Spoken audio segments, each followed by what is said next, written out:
Muchos estarán preguntando, Valeria, si trabajo este 1 o 2 de noviembre, ¿cuánto recibo? ¿Cuánto adicional voy a ver en mi boleta de fin de mes? Vamos a conversar sobre este tema con María Aide Segarra, ella es socia y jefa del área laboral de Enrevas, Alcázar y de Las Casas. Doctora Segarra, ¿cómo está? Bienvenida a Central de Informaciones. Hola Valeria, ¿qué tal? Buenas tardes, muchas gracias por la invitación.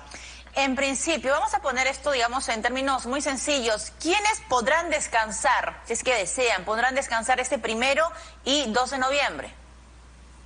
Bueno, como bien lo has resumido antes de darme pase a la entrevista, el 1 de noviembre es un feriado de alcance nacional, aplica para todos los trabajadores y en realidad todos los que puedan hacer uso de ese día como descanso lo toman y por ese día reciben la remuneración que ordinariamente les corresponde por cualquier día de trabajo. Si lo trabajan ese día, hay dos posibilidades: que sustituyan ese día feriado por otro, que lo gocen en otra semana, en acuerdo con su empleador, o que en caso no se programe un descanso sustitutorio, les paguen una sobretasa que equivale al 100% de lo que hubieran ganado ese día.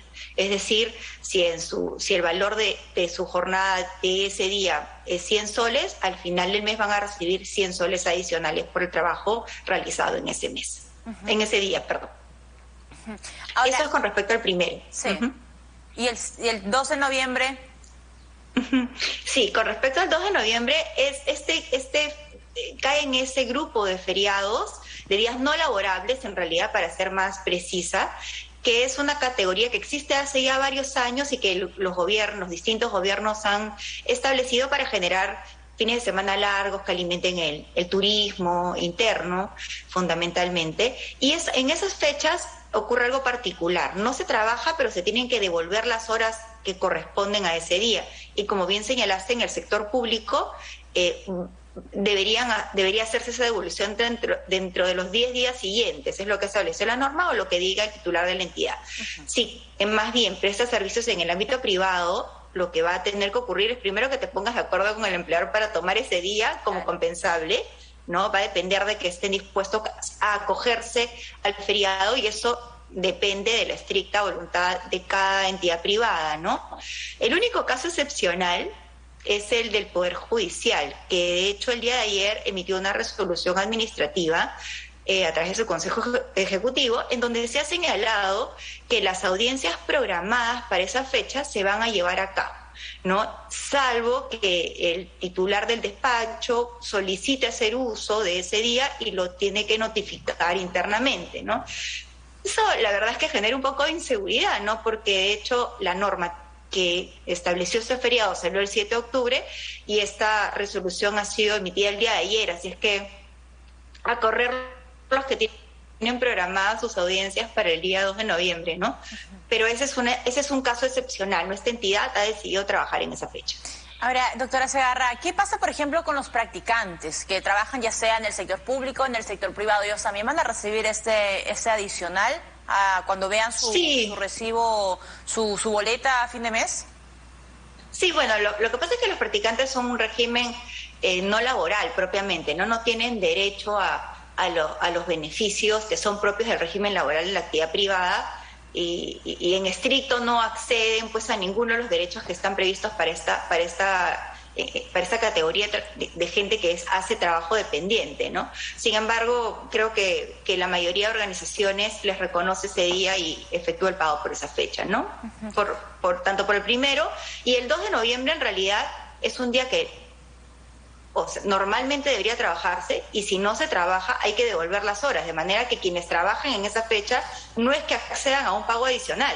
Para nada. Esa es la diferencia que hay que hacer, porque un feriado no es lo mismo que un día no laborable. El 1 es feriado por el calendario y el martes 2 es no laborable porque el gobierno lo ha establecido así por un tema de reactivación económica, etcétera. Las personas que trabajan el 1 van a recibir un pago adicional, ¿no? Es lo que usted nos explica, por ser feriado. Así es, por ser feriado. Si trabajas, recibes una sobretasa del 100% del valor de tu jornada diaria. Pero si trabajas el 2, no recibes ningún pago adicional, porque normalmente hubieras tenido que devolver esas horas. Lo que va a pasar es que no tengas horas pendientes de devolución, cosa que para algunas personas puede ser importante, porque acuérdense que en la pandemia hubo algunas personas que accedieron a una licencia compensable durante algún tiempo, y hoy día que ya reiniciaron su actividad laboral, todavía tienen horas pendientes de devolver, de manera que hay muchas personas, muchos trabajadores que no van a estar interesados en añadirle horas a esta bolsa de horas que tiene pendiente de recuperarse. Entonces es un día en el que opcionalmente se puede trabajar o no, por lo menos en el régimen laboral de la actividad privada. Ajá. Y bueno, puedes tomar tu descanso con la condición de que ese día que descanses lo recuperes en los próximos 10 días. Bueno, ya luego tú lo coordinas con tu empleador, con la empresa en donde trabajas, ¿es así? Sí, y podría ser que haya gente que no esté dispuesta a tomarlo, y creo que eso puede ser es totalmente válido, ¿no? Si no deseas tomarlo, no lo tomas, y lo que el efecto es que no pasa nada. Pues no debes horas, simplemente, no quieres hacer uso de ese día y punto, ¿no? Esa es la diferencia entre ambas fechas, importante tenerlas muy claras, ¿no? Doctora, le agradezco muchísimo que nos haya acompañado esta tarde explicándonos de manera muy sencilla las diferencias que hay entre un día feriado, que es primero, y el no laborable, que es el 2 de noviembre. María Aire Segarra, socia y jefa del área laboral en Rebasa, Alcázar y de las Casas. Continuamos nosotros con